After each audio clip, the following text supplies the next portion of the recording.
안녕하세요. 니체 자라투라 이렇게 말했다. 158강 진행하겠습니다. 제가 지난 6년 넘게 유튜브 강의를 하면서 동서양의 다양한 인류 진화의 비밀에 대해서 품고 있는 종교나 철학적 사유 체계를 연구를 해왔는데요. 그 모든 것의 그 공통적인 내용이 바로 궁을영부 빈몸 활성화 메커니즘이다라고 하는 거죠. 그래서 지난 그 예수 그리스도에 관련된 그 강좌를 쭉 해왔는데 결국 예수도 궁을영부 빈몸 활성화 사상가다, 교사다, 뭐 이렇게 볼 수가 있습니다. 교사다, 스승이다 그런 거죠. 그래서 궁을영부 빈몸 활성화라고 하는 것은 일단 궁을이라는 게 이걸 알아야 되는데, 이 궁을이라는 거가 궁이라고 하는 게 용뱀을 뜻하고 을이라고 하는 것이 바로 새를 뜻하는 것이라. 그래서 용뱀과 새라고 하는 두 개의 동물적 상징 체계가 를 가지고 우리 몸에서 그 보통의 그 인간이 어, 이 궁을 영부 빈몸 활성화 과정을 거치게 되면은 기독교적인 그 개념으로는 그 그리스도 인자가 된다는 거죠. 그리스도화해서 인자로 초범 입성한다는 거죠. 그러니까 범인을 초월을 해서 성인의 경지에 들어간다는 거죠. 그때 인자라고 하는 게 son of man이라고 해서 예수의 사상은 인자 사상인데 요 인자가 된다고 하는 거죠. 그리스도화 해가지고 그리스도 인자다. 그래서 제가 이거 그리스도 인자다 그렇게 표현을 한 거죠. 그래서 초범 입성하는 것이다. 궁을영부 빈몸 활성화. 그래서 요 영부라고 하는 것은 영부는 이렇게 쓰는데요. 한자로 신령스러운 부다라고 하는 표현인데 요거는 우리 몸속에 뱀과 용뱀과 요 그림이 표현해주고 있는 것은 새가 그 뱀알 혹은 새알처럼 이렇게 하나의 요 알 구조를 있어가지고 요 안에서 새롭게 그러니까 이 사람의 그 자식이 그러면서 하나님의 자식이면서 이 사람의 자식 그러니까 신인하빌로 이 경우는 이제는 신인하빌로 결과로 생성된 후손 그러니까 자식이죠. son of man 그러니까 후손에 해당되는 요 존재가 이렇게 마치 포태가 되는데 알이나 어떤 씨앗처럼 이렇게 포태가 되는데 요거를 영부라고 하는 거예요. 그래서 요 영부를 통해서 요것이 뱀의 알에서 해서 그 새 알로 변해가지고 새가 이 알을 품어가지고 이걸 깨고 이제는 질탁동실을 해가지고 깨고 태어나는 거죠. 이렇게 할 때 요 안에서 태어나는 요 존재를 가지고 바로 어, 신의 아비를 결과로 이제 태어난 후손이 되는 개념이라 그리스도 인자다라고 하는 것이고 이렇게 이런 과정에서 이게 궁극적으로는 태어났을 때는 일종의 몸이 빈몸이 되는 거죠. 빈몸이 되는데 빛의 몸이라는 거죠. 그래서 그 빛의 몸을 부활 영체라고 그랬죠. 그래서 부활 영체다. 그러니까 요 사람이 이제는 죽어가지고 요 존재로 재생하는 거죠. 태어나는 거기 때문에 부활 영체가 돼가지고 이것을 스피리추얼 바디라고 그러죠. 그래서 요 사람의 몸은 내추럴 바디이고 요 존재는 스피리추얼 바디인데 스피리추얼 바디도 이제는 이 변화 과정에서 요게 이제는 모태 역할을 하는 거니까 그러니까 요 신이라고 하는 우주 근원적인 그 존재의 그 씨를 받아가지고 이것이 여성체가 되는 거죠. 모태가 돼가지고 그 씨를 수용을 해서 이렇게 태어나게 하는 거니까 씨 자체가 영부니까 요게 이제 씨앗 종자다 뭐 이렇게 보는 씨앗 종자 알이다 뭐 이렇게 하는 겁니다. 그러면은 요것이 스피리추얼 바디로 될 때에 그 우리 몸에서 이제는 7개 차크라가 요한계시록에 7개 괴 개념이 돼가지고 이것이 이제는 각 위치에서 집중적으로 성장이 되면서 올라오는 건데 이럴 경우에 이제는 네 번째 차크라부터 요 인간의 내추럴 바디가 스피리추얼 바디로 변하기 시작하는데 일단 이 사람의 몸이 그 포태하는 그러니까 모체로서 인간 몸은 어떻게 되는 거냐면은 이것은 그 은그릇이다 이렇게 표현이 돼가지고 이 은그릇이 바로 크리스탈 유리 광화체가 된다는 광화체. 이 광화라고 하는 것은 빛광자에다가 빛화자에다 빛날 화자이기 때문에 빛이 빛나는 몸이다. 그래서 이 광화체라는 말 자체가 빛몸이란 뜻입니다. 네, 광하면 이렇게 빛광자에다가 화하면은 꽃이 활짝 피듯이 꽃화자가 되고요. 아니 꽃화자가 아니라 빛날 화자가 되는 이 빛날 화자는 여러분이 뭐 백합이라든가 뭐 튤립이라든가 뭐 이런 그 무궁화라든가 개나리 뭐 이런 일반 풀 종류의 꽃들이 확 피는 걸 화라고 하는 거예요. 피면서 빛나는 모습. 그럼 광화체다 이렇게 되면은 이렇게 마치 꽃이 확 피듯이 빛나면서 빛나는 그런 몸이 된다고 하는 거예요. 이게 이제 빛몸이라고 하는. 근데 이건 1차적인 빈몸이고 이게 은그릇이고 요 태어나는 인자는 금그릇이 되는 거니까 어? 태어나는 son of man 바로 인자는 금그릇이 된다는 이것을 다른 말로 이제 황금 메탈체라고 하는 황금 메탈체 메탈 바디다라고 하는 겁니다. 그래서 황금 메탈체라고 하는 것은 이거는 깨지지 않는 만함 그러니까 금강불개라고 하는 겁니다. 금강불개 그러니까 황금 메탈체라고 해서 다이아몬드체라는 표현도 씁니다. 그러니까 금강불개. 근데 이 금강이라는 말 자체가 다이아몬드 왜냐니까 절대로 깨지지 않는 불괴 그러니까 괴라는 거는 깨지지 않는다는 무너지지 않는 몸이 된다. 금강불개체다 또는 금강체다 이렇게 표현을 한다.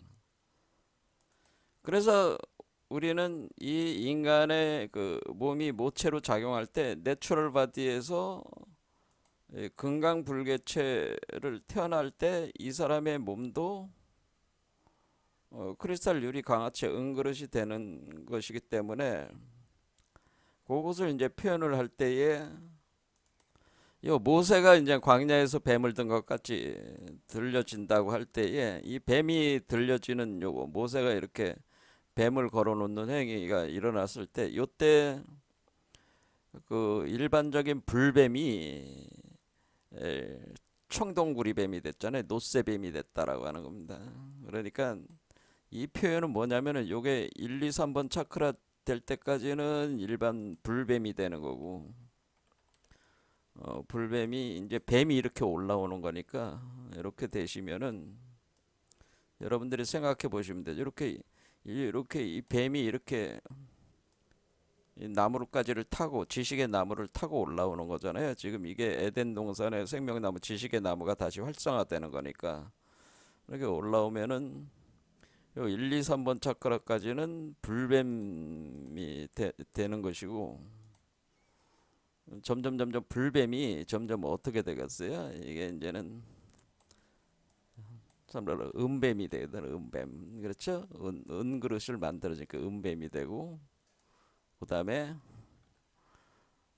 금그릇이 만들어지니까 쇠뱀이 됩니다. 그런데 불뱀에서 은뱀이 되기 전까지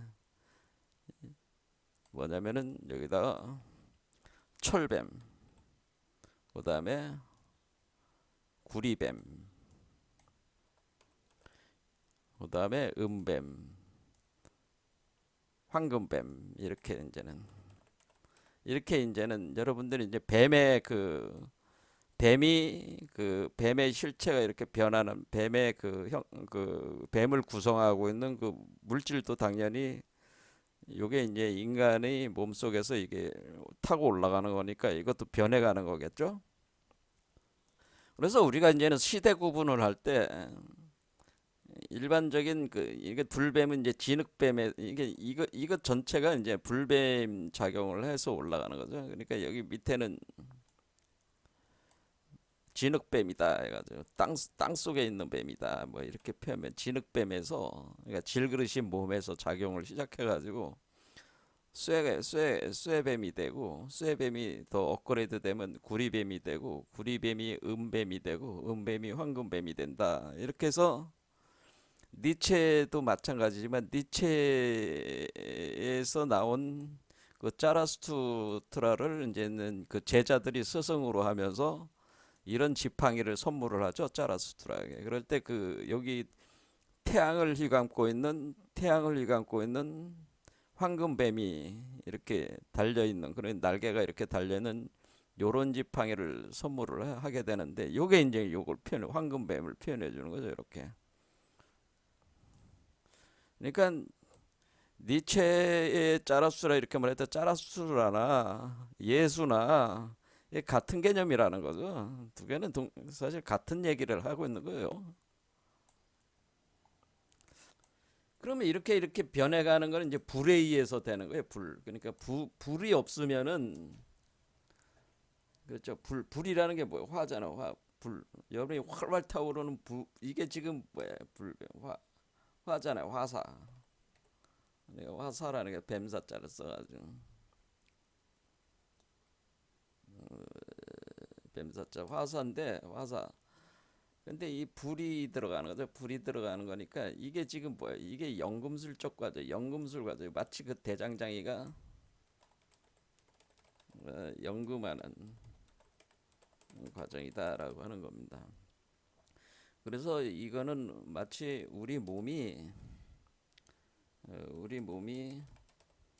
어떠면은 여러분들이 대장장이가 옛날 대장장이는 그 화로에다가 불을 불어놓고 빼고 이렇게 하잖아요. 그러니까 불이 확 바람을 불어놓으면은 불이 확 타오르고 그렇죠. 그런 식의 그 풀무질을 한다 그러죠. 우리 몸이 풀무와 같다라고.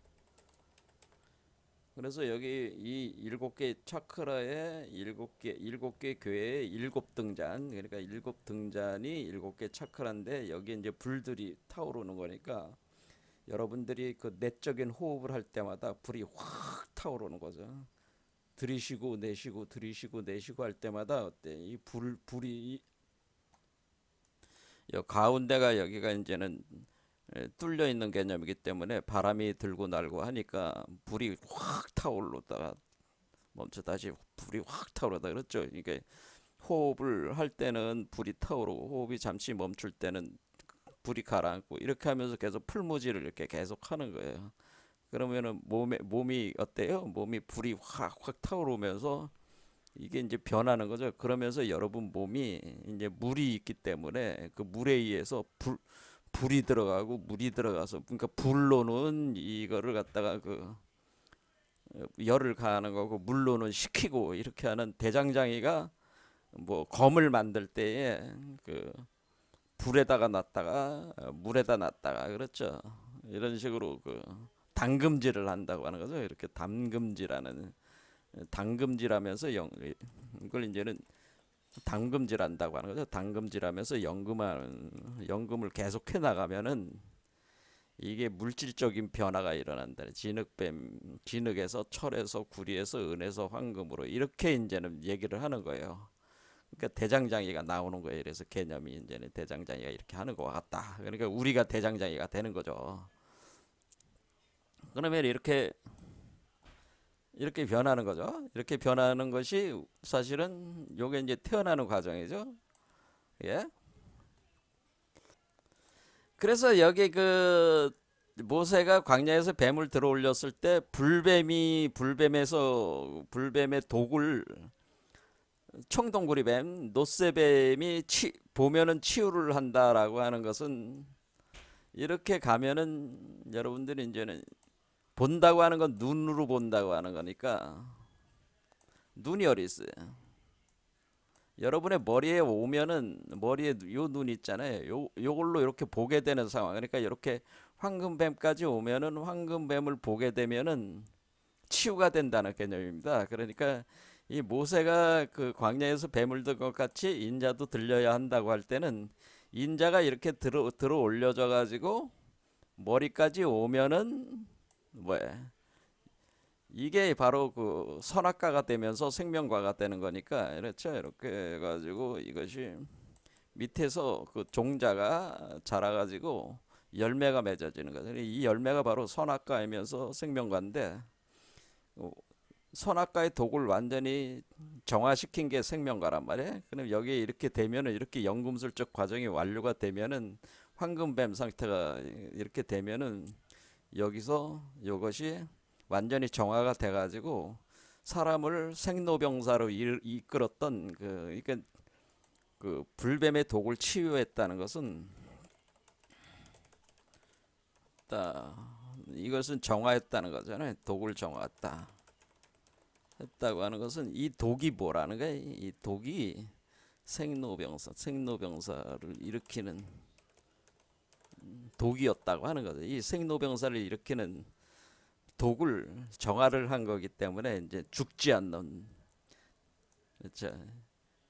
불로불사의 그 존재가 황금뱀 상태에 왔을 때 된다고 하는 거. 그럼 이렇게 되면은 요때에 황금뱀에서 요 알을 이제 이 봉황이 새가 취해가지고 이걸 품어가지고 이렇게 새로 이제 태어나게 만든다고 하는 거죠. 이렇게 그래서 여기서 그 모세가 광야에서 뱀을 든 것까지 들어 올렸다고 할 때 그 불뱀의 독을 그러니까 불뱀의 독의 독을 이용해를 불뱀의 그 불을 이용을 해가지고 불을 넣으면 어때? 우리 몸이 활성화가 되면서 독이 더 강력해진단 말이야. 그럼 그 강력해진 독을 정화를 시켜가지고 그 불을 이용을 해서 이렇게 그 불을 응집을 시켜가지고 황금뱀으로 만들어 나간다. 노쇠구리 뱀으로 만든다. 이런 표현의 연금술적 과정을 해준 게 이 모세 이 사건이라고 하는 겁니다. 이 느보산에서 모세. 이 코드를 제가 지금 말씀드린 이 코드를 정확하게 읽어낸 사람이 제가 단언하건대 현재 기독교의 그 사제나 학자들 중엔 거의 없어요. 이 코드를 정확하게 파악한 사람이 아마 제가 그 거의 뭐 최초로 얘기를 하는 것일 수 있습니다. 이 메커니즘을 그러니까 이게 그 요한복음 3장에 나와 있는 모세가 광야에서 뱀을들까지 들어올린다고 하는 거를 정확하게 이해한 사람이 기독교계에 지금 없다는 거죠. 그리고 그 비밀을 알 수가 없었다고 하는 겁니다. 이런 부분을 제가 이제는 파악을 해서 아마 제가 체험 얘기를 하는 걸 거다 얘기를 하는 거죠. 자, 그래서 이렇게 뱀의 변화로 설명을 하는 거고, 그래서 여기서 이제는 알을 깨고 나오면 이제는 이게 새가 되는 거죠. 그러니까 새끼 새가 나오는 거예요. 새끼 새가, 어린 새가, 아이 새가 나오는 거죠. 그래서 그걸 비둘기로 표현을 한 거예요. 비둘기로. 그래서 비둘기 같은 성령이 비둘기 성령이 내려와서 이 뱀 속으로 들어간 뒤에 뱀의 알 속으로 들어간 뒤에 이거를 들어올리는 거죠. 그러니까 비둘기 성령이 내려온다는 거는 이 비둘기가 여기 있다고 하는 거는 여기 빛을 바라고 빛이잖아요. 그러니까 성령의 빛을 그러니까 비둘기가 내려온다는 거는 비둘기가 임재하는 거는 비둘기가 내려오는 건 뭐예요? 성령 조림한다. 성령 임재를 한다는 성령 임재 조림한다고 하는 겁니다. 조림이라는 건 비춰 가지고 그러니까 비둘기가 이렇게 내려와 가지고 여기 그 7개 등잔에 빛이 응집이 되면서 여기서 불이 타오르는 거. 그래서 성령이 임재하는 것과 같은 것이다라고 하는 거예요. 비둘기가 임재를 한다고 하는 겁니다. 그렇게 하는 거죠. 그래서 예수의 머리에 비둘기가 있다라고 하는 거는 이렇게 사람들 위에 다 있어가지고 이렇게 내려오면 이제는 빛이 들어오는 거, 성령의 빛이 들어오는 성령이 빛으로 임재해가지고 거기에 등불을 밝히면서 거기에 머문다고 하는 것이 조림한다라는 또는 임재한다 이렇게 하는 거예요. 그러면은 이게 불이 타오르면은 불뱀이 되는 거죠. 그래서 그러니까 불뱀이 되는 이유가 성령의 빛이 들어와 가지고 활성화하기 때문에 이제 불뱀이 되는 거란 말이에요. 그래서 이렇게 올라가는 그런 이거 뱀을 끌고 올라가는 거죠. 이게 사실은 성령의 힘이 끌어오르는 거죠. 이렇게 끌어올려 가지고 여기서 최종적으로는 다시 새가 돼 가지고 새가 태어나는 거죠. 그러니까 요 새끼 새가 태어나는 거죠. 그래서 마치 그것이 지금 인간이라고 하는 것은 아직 하늘을 날 수 있는 존재가 아니니까 닭으로 표현을 한다는 거죠. 닭이 알을 품어 가지고 병아리가 태어나는 이치로 이제 설명을 한다라고 하는 겁니다.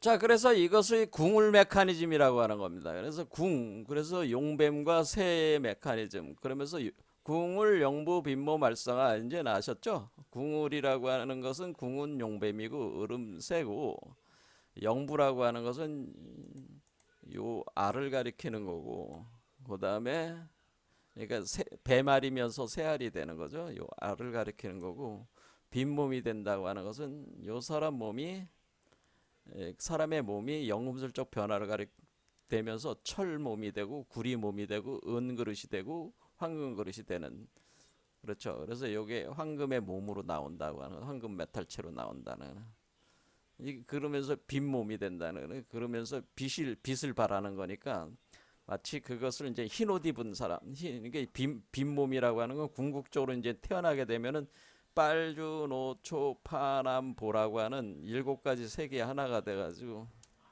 7색이 하나로 응집돼서 백광을 이제 방출하게 되는 거니까 하얗게 빛나는 백광이 이제 구성이 돼가지고 이 몸 자체가 이 몸도 그렇지만은 왜냐면 이게 이 안에 있으니까 방출이 되면서 흰옷 입은 사람이다. 이걸 가르쳐서 흰옷 입은 사람이다. 흰옷을 입었다. 그래서 그 타보로산에서 예수가 자기를 흰 몸으로 방출을 해서 이렇게 보여주잖아요. 그런 흰 몸을 입은 자들이 이긴 자들은 다 그렇게 흰 몸을 입는 것이다라고 이기는 그에게는 흰 몸을 주어 입게 하리라. 그래서 이기는 자들 이기는 그들은 요한계시록에 보면은 이기는 그들은 셀 수 없이 많은 흰옷 입은 자들이다. 그러니까 이기는 그들은 셀 수 없이 많은 흰옷 입은 자들로 이 자들은 셀 수 없이 많은 어린 양의 피로 휘어진 흰옷 입은 자들이다라고는. 그러니까 어린 양이 뭐야? 이게 사실 이게 어린 양이거든. 이 어린 양 피라고 하는 거는 이 몸을 구성하려면 피로 이루어지는 거잖아요. 그러니까 이 몸 자체를 이루는 피로 이루어지니까 피가 생산이 돼야 될 거 아니야. 이 사람 몸에서 이 포태하고 있는 요 사람 몸에서 피가 생성이 돼가지고 요걸 피덩이를 만들어야 되니까 피로 휘어질 수밖에 없는 것은, 그러니까 그 피가 여기 은액, 크리스탈 용액을 피라고 하는 거예요. 그걸 피라고 하는 거예요. 황금 메탈 액체 상태를 피라고 하는 것이다라는, 우리가 블러드라고 하는. 그러니까 이 블러드 피라고 하는 것은 결국 어떻게든, 피는 결국 이거 몸을 이루는 액체를 뜻하는 거죠. 액체. 그러니까 이 액체가 이 흰빛이 나는 피라고 하는 거죠. 그래서 그걸 백포도주다, 포도주로 비유를 한 것이라. 그러면 포도주로, 분노의 포도주다. 그러니까 분노의 포도주다라는 표현이 나오는데, 요한계시록 분노의 포도주는 뭐예요? 이 사람의 몸을 해체를 시키고 그래서 새로운 몸으로 바꾸고, 요게 이제 태어나는 몸이니까 그렇게 분노의 포도주, 이전의 세계를 해체하고 파괴하는 포도주다. 그래서 분노의 포도주가 되는 거예요, 이게. 자, 그래서 이렇게 이 사람이 죽어서 요 새로운 존재로 인자, 그리스도 인자로 부활해서 태어나는 거니까 사람으로서 죽고 태어나는 것인데, 죽고 인자로 부활한다라고, 부활 재생한다. 이것이 이제는 건데, 이것이 십자가에서 일어난다는 것은, 그 십자가는 그 신인 하빌, 그러니까 사람으로 죽고 인자로 부활 재생할 때 그냥 일어나는 게 아니라 하나님의 성령과 사람이 결합을 해야 되니까 신인 하빌이 일어나는, 신인 하빌.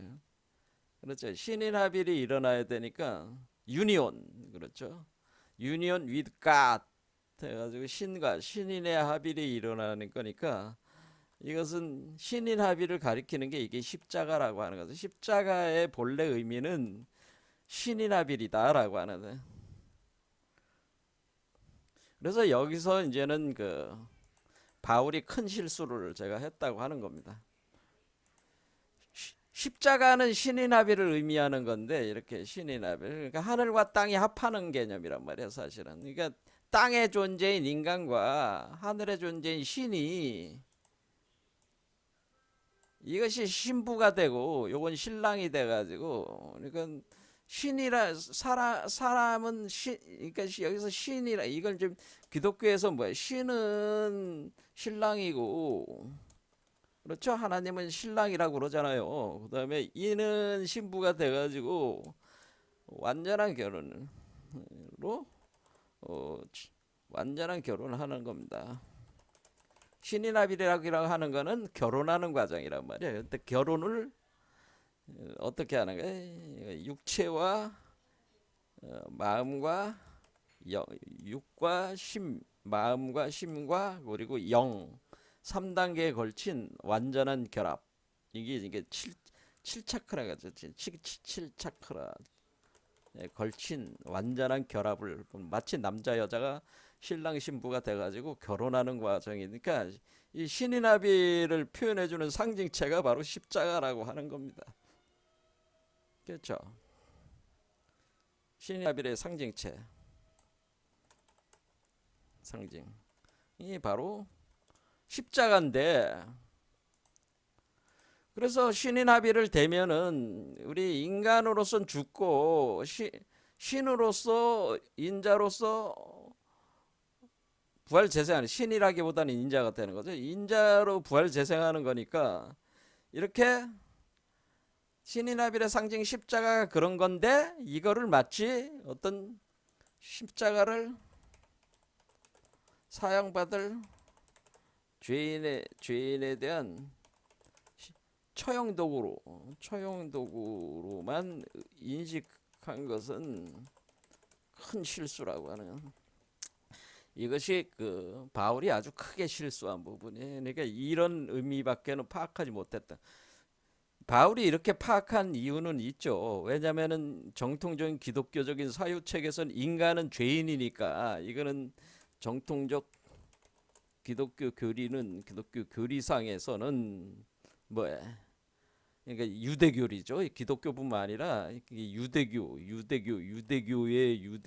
교리에서는 교리에서는 인간은 사형받은 죄인이라고 하는 사형받아 죽을 수밖에 없는 죄인이다라고 하는 그런 낙인을 찍어놨잖아. 인간에 대해서 그렇게 낙인을 찍어놨기 때문에 그러니까 바울이 이런 사고를 하게 된 거는 사실 유대교 교리 체계에서 영향을 받은 거죠.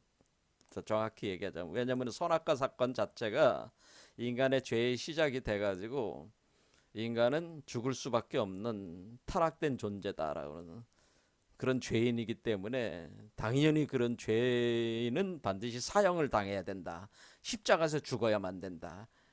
그런 거를 예수가 그 사람들의 죄를 다 대속해서 구원을 했다. 이런 식의 논리를 만들다 보니까 여기서 시작한 개념인데 이것이 엄청난 실수라고 하는 겁니다. 그러니까 그런 표현이 일부적으로는 맞을 수는 있지만은 모든 것을 대변하는 주장이 될 수가 없는 겁니다. 이거는 예수가 유대적인 율법 체계를 벗어나려고 했던 그 기본 정신하고도 벗어난다는, 유대교의 율법 체계를 벗어나서 죄로부터 자유롭게 만들려는 게 예수 사상이라고 하는 건데, 이거 율법 체계는 인간을 자유롭게 하는 게 아니라 인간을 죄인으로 만든단 말이야.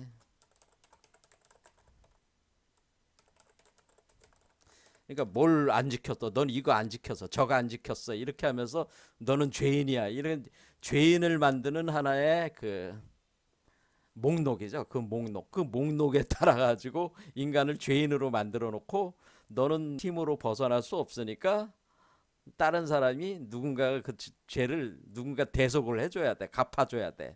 이런 식의 개념이니까 이거는 뭐냐면은 바울도 유대 사유 체계를 벗지 못했다고 하는 거예요. 여기서 이제 비극이 있었다고 하는 것은 사실은 기독교의 비극이다라고 하는 건데, 예수는 그걸 얘기를 한 게 아니고, 모든 사람이, 예수가 지금 얘기를 한 거는 뭡니까? 모든 사람은 자기의 십자가를 져야 된다고 얘기하지 않았습니까? 모든 사람은 자신의 십자가를 지고 나를 따르라, 이렇게 주장했다. 그럼 자신의 십자가를 지고 나를 따라라고 하는 얘기는 너희는 그러죠? 너희는, 그러니까 예수가 자기가 십자가에서 이제 죽어서 부활할 것을 얘기하면서 주장했던 건 뭐예요? 너희도 자신의 십자가를 지고 나를 따라야지만이 된다. 이렇게 할 때는 뭐예요? 너희도 신인 합의를 해서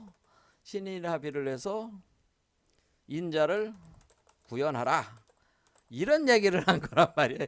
신인 합의를 하라고 하는 얘기란 말이에요. 너희들도 신인 합의를 해라. 그런데 신인 합의라는 과정 속에서는 이런 연금술적 변화가 있으니까 이 변화 자체에서 오는 고통이 있다. 그러니까 산고의 고통이 있다고 하는 거예요. 그런데 이 과정에선 산고라는 거 뭐예요? 애를 태어나게 하는 여자가 애를 임신해서 태어나게 할 때에 때 겪게 되는 그 고통이 있다고 하는 거죠. 그래서 산고가 있는 건데, 상고가 결국 우리가 이 상고가 바로 우리가 순환이라고 하는 거, 패션. 이 순환이 바로 상고가 바로 순환이다라고. 그렇잖아요. 여자가 임신해서 밖에 때 고통이라고 하는 거, 그것을 애를 출산할 때 그 고통. 이 상고가 곧 순환이고, 이 순환을 이겨내야 된다고 하는 거죠. 왜냐하면 신인합의를 통해서 이렇게 태어나게 할 때 이것이 신인합의이 바로 십자가의 도다. 그래서 여기 보면은 누구든지 십자가를 져야 되잖아요. 십자가를 스스로 그러니까 이거 과정 자체가 자연스럽게 이게 궁궁을를 이 과정이라고 그랬죠. 그래서 궁을인데 궁궁을를이 되는 거잖아요. 궁궁을를. 그래서 이렇게 궁궁을를이니까 궁궁을를, 그래서 십자가가 두 개 다 나온다는 건 이미 말씀을 드렸으니까, 그러니까 이게 누구든지 십자가를 져야지만이 나오는 거 아니에요. 십자가를 짓는 거지. 누가 대신 누가 대신 지어줄 수 있는 게 아니잖아요. 이거 육체가 있는 사람은 다 이걸 해야 되나? 이걸 해야잖아. 이게 안 되면은 안 되잖아. 그래 누구든지 십자가를 지게 돼 있잖아. 이게 법칙 안에 과정이잖아. 필연적 과정인데 뭐 누가 누구 걸 대신 지어준다는 게 그 말이 안 되는 거죠. 그러니까 지금 바울이 엄청난 실수를 했다고 하는 겁니다. 그거를 그냥 뭐 2000년 전에 그 한 인간이 뭐 십자가를 이렇게 그 대신 쥐어줘 가지고 죄를 없게 해줬다. 이거는 완전히 기독교가 완전히 그 개차반 그 뭐 장난하는 것도 아니고 장난하는 거죠. 그 완전히 사람 신이 한마디로 사람들 가지고 장난하는 거 아니에요. 그러니까, 그러니까 병 주고 약 주고 하는 꼴 아니야 신이. 그런 게 무슨 신이야. 하나님이 뭐 그래.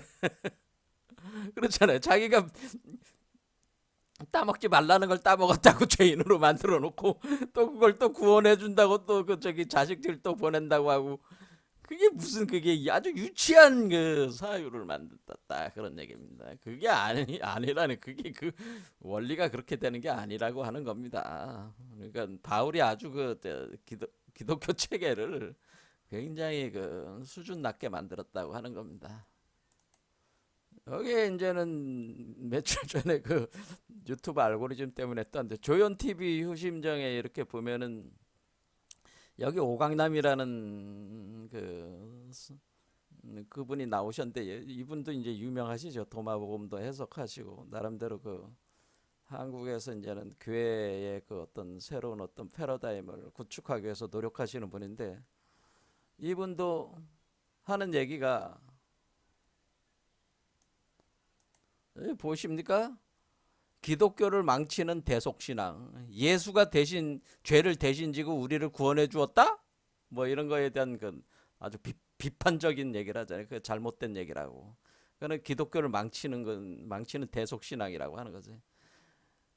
이거 지금 기독교 체계 저도 여기에 동의를 합니다. 오강남 교수님이라고 불러야 되나요? 이분이 이런 주장은 사실 맞는 얘기인데 예수가 왜 대속을 합니까? 자기 죄는 자기가 저기 해야지.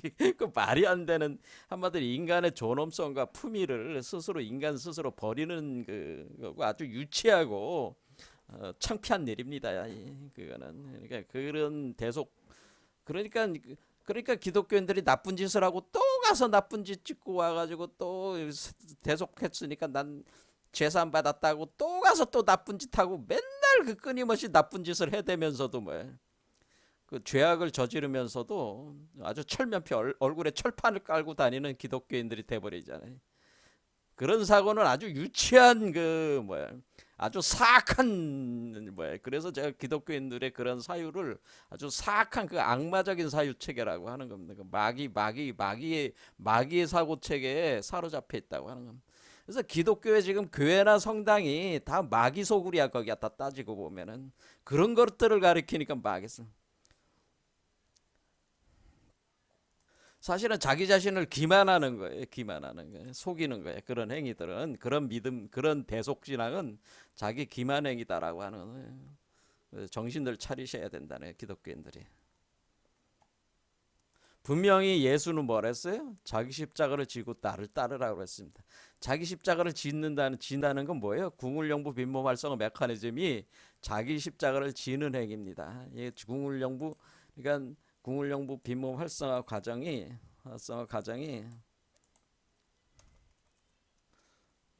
여러분들이 봤지만 빈몸 궁울영 활성화 과정 자기 십자가를 지는 행위고 지는 행위다라고 하는 거예요.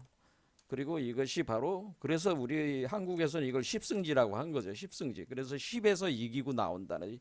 그러니까 십자가를 지고 이겨서 나온다는 거예요. 십자가를 지고 올라와 가지고 이겨서 인간의 그 테두리 죽을 수밖에 없는 구조 테두리를 벗고 나온다고 하는 것이 이기고 나온다는 게 십승지라는 개념.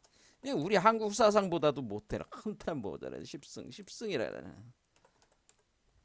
한국은 십승지 사상이 있고 그래서 이것이 뭐라서요? 궁울영부의 궁울이라는 말 자체가 이게 바로 용뱀이라고, 용뱀과 새라고 하는 것이 바로 이것이 우리가 계룡이라는 말과 같다라고 제가 그랬습니다. 그래서 이 계룡산 사상이란 말이에요. 계룡산 사상이 그래서 계룡산 사상이 계룡이 에덴 동산이라고 제가 얘기를 한 거잖아요. 그러니까 우리 한국에 이미 에덴 동산 사상이 다 있는 거야. 여러분들이 모르지만 오래 있어요.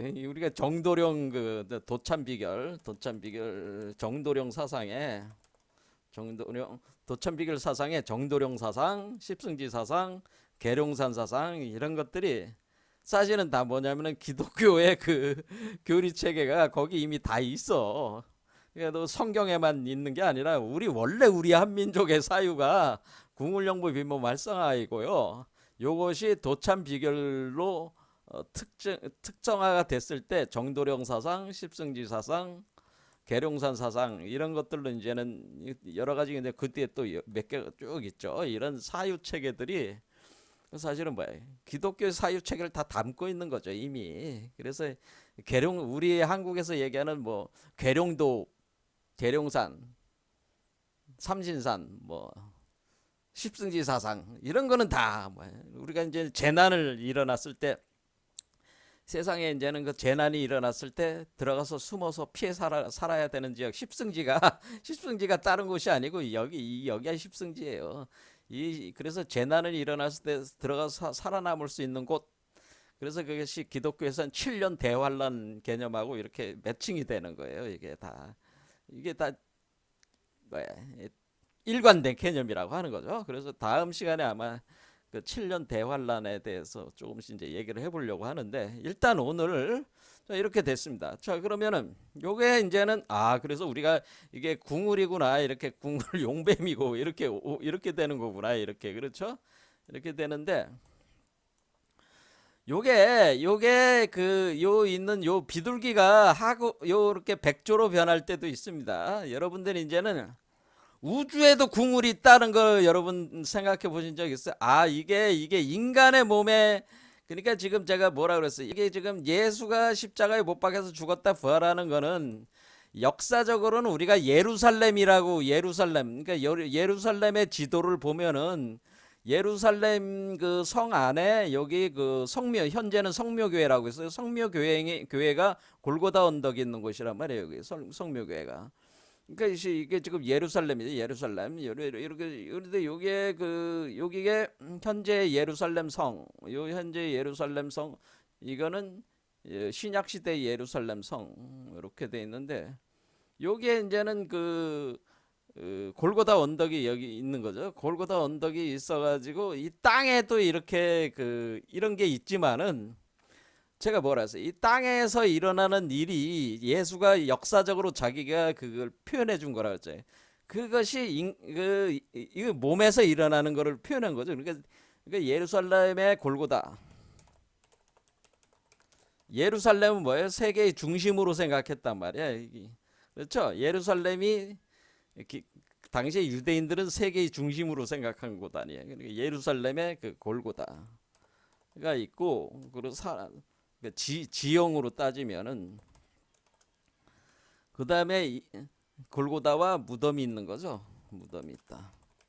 무덤이 있고 그리고 사람 몸 속에는 뭐가 있는가? 사람 몸에는 머리가 있는 거죠. 해골머리와 심장 차크라를 뜻한다고 했죠. 그래서 골고다는 사람으로 따지면은 해골머리, 사람의 해골을 뜻하는 거고 무덤은 심장 차크라를 뜻하는 것이다. 제가 얘기를 했습니다. 그럼 하늘에도 그게 있냐? 그래요.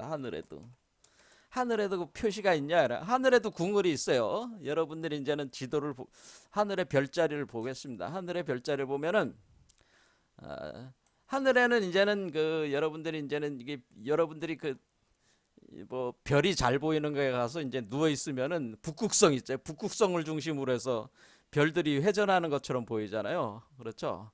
그런데 우리가 이 북극성이 변합니다. 북극성이 25,920년에 걸쳐서 25,920년에 걸쳐 북극성이 주기 운동을 한다는 거죠. 한번 큰 주기 운동을 하게 되는데 이거는 왜냐하면은 지구 세차 운동 때문에 지구 세차 운동 결과로 지구가 세차 운동하다 보니까 북극성이 주기 운동하는 걸로 표현된다는 거죠. 인간의 이제 지구의 관점에서는. 그래서 현재는 북극성이 폴라리스라고 하잖아요. 폴라리스. 그러니까 현대 북극성은 여기로 따지면은 보이는지 모르겠습니다. 요걸로 요 현재 요게 북극성이 폴라리스 작은 곰자리를 얘기하는 거죠. 작은 곰자리. 그래서 큰 곰자리 그러니까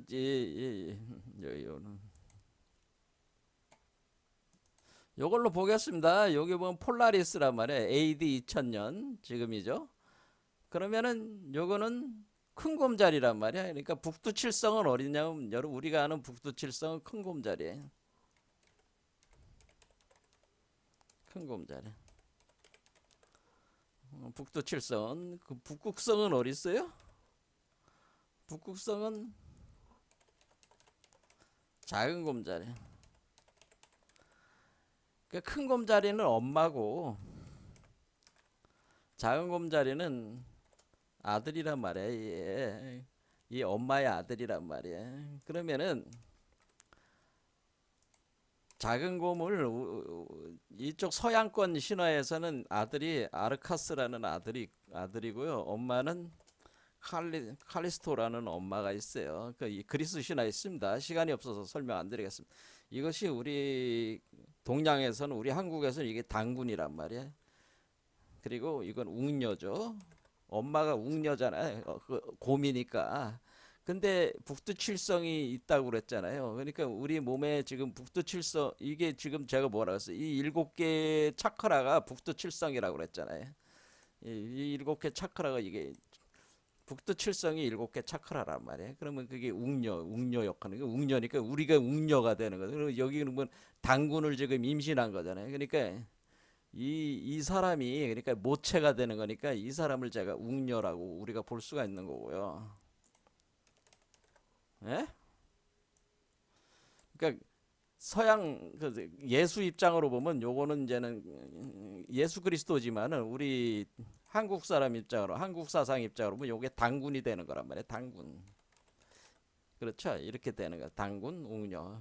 그렇게 되는데 그럼 여기에 이제는 그러니까 요것도 이게 하늘에 이렇게 있구나. 이게 웅녀와 당군이 다른 데 있는 게 아니고 하늘의 별자리에 있단 말이야. 이미 여기 우루사 메이저 그러니까 이게 북두칠성 그리고 우루사라는 게 곰이란 뜻이잖아요. 우루사 마이너 이거는 작은 곰자리. 작은 곰자 폴라리스가 북극성이야. 근데 여기에 보면은 이렇게 그 용자리가 있단 말이야. 드라코. 자, 용이 이렇게 있단 말이야. 용. 드라코. 이렇게 있습니다. 이렇게 해가지고 작은 곰자리를 감고 있어요. 요게.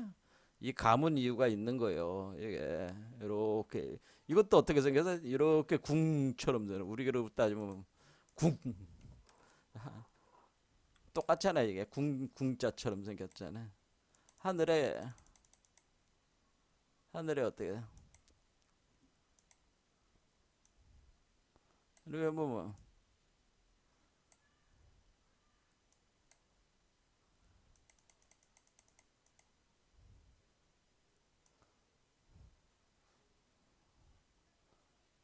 그렇죠. 이렇게 생겨 이렇게 여기까지 이렇게 그렇지 이렇게 궁 그렇죠 궁 이렇게 생겼죠. 하늘에 이렇게 궁이 있구나 이렇게 생각하죠. 하늘에 이렇게 그 용자리가 있다라고 하는 거죠. 그래 용자리가 있고 여기 위에 시그너스라고 백조짜리가 있습니다. 이렇게 백조가 이렇게 날아가는 백조. 여기 이제 백조짜리. 그럼 어떻게 돼 이렇게? 이게 궁을이잖아요. 궁을. 그리고 여기 우루사 작은 곰자리, 큰 곰자리 이렇게 돼 있다. 그래서 이게 하늘에도 이렇게 궁울이 있네. 그래서 이거를 이제는 십자가를 이렇게 어떻게 하는 거냐면 십자가가 있잖아요. 십자가. 이 십자가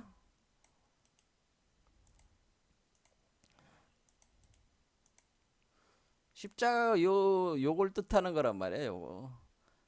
요 그 백조의 그 백조가 날개를 쫙 핀 모습 있잖아요. 요게 십자가란 말이야. 물론 여기서도 두 개의 궁궁을 늘리니까 10이 나와 있다고 그랬잖아요. 그러니까 요거는 지금 두 개로 이렇게 표현해야지 나오는 거니까 일단 덮고 요거 이렇게 십자가가 되는 거 아시죠? 이렇게 십자 요게 10이잖아. 10 그렇죠. 10 자, 이렇게 되는 거란 말이야. 아, 그러니까 하늘에 이게 십자가가 있고, 그리고 이게 우주의 중심이잖아요. 여기가 우주의 중심이야. 그러니까 이게 용이 사실은 우주의 중심을 이렇게 휘감고 있는 거야. 이게 대주기 구조를, 이게 대주기란 말이야. 대주기를 휘감고 있는 거란 말이야. 이 대주기 구조에서 용이 요 중심 자리를 휘감고 있다라고 하는 거죠. 이렇게. 그래서 요게 10이 되는, 이렇게 정중앙, 우주의 중심. 딱, 그러면은, 요게 요게 궁울이 이렇게 있는 거죠. 그러니까 아, 하늘에도 궁울이 있구나 이렇게 아셨죠 이제. 아, 하늘에도 궁울이 있고 땅에도 궁울이 있는데 그건 예루살렘. 여기서는 예루살렘이 되는 거죠. 그렇죠. 그런데 이쪽에 그러니까 각 지역마다 이와 예루살렘과 비슷한 개념들이 있어요. 다. 근데 이때 이제 유대교에서는 예루살렘을 보는 거죠. 하늘에 뭐가 있어? 하늘에는 뭐가 있는 거예요? 용자리하고 백조짜리가 바로 궁울이라고 하는 거지 이게. 그렇죠. 그럼 백조짜리가 그래서 요 십자가를 가리켜서 요 십자가 지금 카르발리의 십자가 카르발리 요 우리가 하늘의 별자리를 표현할 때 요거를 요 백조짜리를 카르발리의 십자가라고 하고 또 부르는 겁니다. 점성술사들이 요거를 카르발리의 십자가다.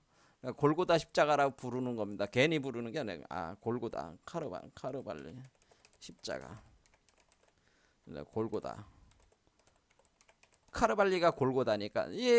그러니까 이게 골고다 십자가가 하늘에 있는 거예요. 이렇게. 그렇죠. 그러니까 이게 하늘에도 있고 땅에도 있고 사람 속에도 있는 거죠. 근데 핵심은 뭐야? 사람 속에 있는 거예요. 사람 속에. 그러니까 하늘과 땅이 합해져 가지고 사람 속에서 이루어지는 거니까 사람 속에서 이렇게 이루어지는 게 그게 핵심인 거죠, 이게. 자, 이렇게 되면.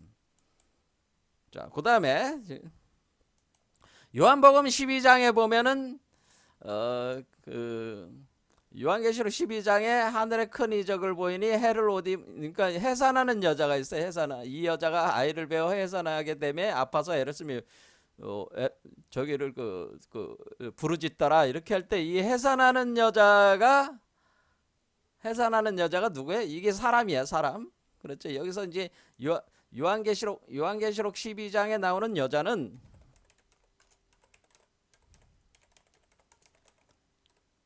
12장에 해산하는 여자가